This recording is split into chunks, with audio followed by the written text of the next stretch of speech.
Cheshnendra, have you ever met someone who seemed to have a natural gift for understanding, connecting with others, no matter what the situation is? Someone who seems to know what is the right thing to say or to put everyone at ease and harmony. Chances are that the person that you have met has a high level of emotional intelligence. So, what exactly is emotional intelligence and how is it important and how you can develop it to become an emotional intelligent being? In this article, you will learn about emotional intelligence and what you can do to develop emotional intelligence to become better leaders and have healthier relationships. So, what is this emotional intelligence? Practically speaking, emotional intelligence is the ability to understand and manage your own emotions as well emotions of the other people around you. It involves being aware of your emotions and being able to express them in a healthy and productive way, and also being able to interpret the emotions of other and respond appropriately to them. To give an example, let's say the person is angry. You see, the anger may be a concealment for the help their person is asking. So internally, he may be asking for help, but he's showing through anger. To give another example, let's say a person is looking joyful, but behind the joy could be sorrow. Now you may be asking, how could you interpret the emotions of other beings? You see, it's a practice game and it involves noticing their body language, and it's kind of a judgment, okay? Where you internally have to see through your heart, like what the person is trying to convey, okay? So it involves a practice. If you try active listening, listening to them properly, seeing the body language, you will kind of get to know what is behind the curtains, okay? To interpret their emotions properly.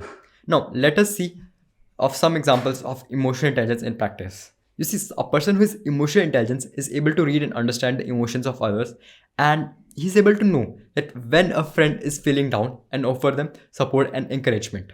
Secondly, a leader who is emotionally intelligent is able to inspire and motivate their team members by recognizing their strengths and encouraging them to achieve their goals. Thirdly, a person with high EQ is able to express their emotions in a calm way. Whether there's a conflict with a coworker or with a lover, he could respond to them in a calm and a proactive way without getting angry or being reactive. Now let us see, why do we really need emotional intelligence? You see, although your technical skills may secure your initial job promotion, it is the ability to navigate emotions and manage people that will propel you further in your career. In fact, according to the research conducted by Talent Smart EQ, involving over a million participants, says that 90% of the high achievers possess the capacity to regulate their emotions during stressful situations and remain calm and composed in conflicting situations. So, emotional intelligence is paramount to both the professional and personal success, as it enables you as an individual to excel as leaders and to foster healthy communication with your colleagues and loved ones.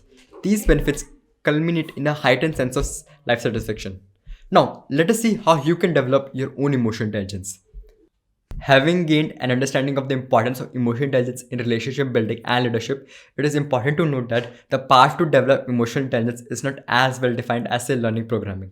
Nonetheless, with effort and practice, there are several ways you can cultivate your emotional intelligence, which are first is reading books. You see, books offer comprehensive knowledge on any subject. So if you can read books on emotional intelligence, that will be very great. Okay. Some of the good books are How to Win Friends and Influence People by Dale Carnegie. It is a book that is related to communication skills, but communication skill and emotional skills go hand in hand. If you had good communication skills, then you will also have good emotional intelligence skills. So if you could read this book and apply it in your daily life, then you will have good level of emotional intelligence.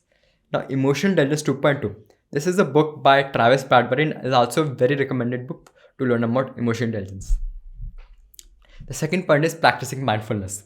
You see, mindfulness involves being present in the moment, observing your thoughts and emotions without judgment. If you can practice mindfulness through meditation or some kind of yoga and breathing, then you will have greater self awareness and the ability to regulate your own emotions in the situations of conflict. Engage in active listening. You see, at the end of the day, if you write down your thoughts and emotions, then this can really aid in understanding your emotions and bringing greater self awareness. So, try setting aside a few minutes each day to write a journal about your emotions and experiences. The next part is to practice empathy. To develop empathy, make an effort to put yourself in other people's shoes and consider their perspective. You can also practice active listening and ask open ended questions to better understand their experiences. The next is managing stress. You see, chronic stress can negatively impact pure emotional intelligence. To reduce your stress, you can try techniques such as deep breathing, meditation, and yoga. You can also engage in regular exercise or take breaks throughout the day to recharge. Now, let us understand the key takeaways from this article. You see, emotional intelligence is the ability to recognize, understand, and manage your own emotions as well as the emotions of others. The reason you should become more emotion intelligent is because it makes you effective leaders and have healthier relationships.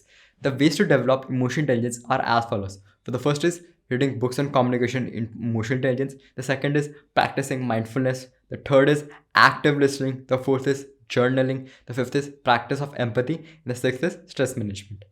Lastly, this article is linked in the description, so I encourage you to read this article to develop a thorough understanding of emotional intelligence. Thank you very much for watching this video. I wish you best of luck in applying emotional intelligence to become effective leaders and have healthier relationships. Dhanyavad.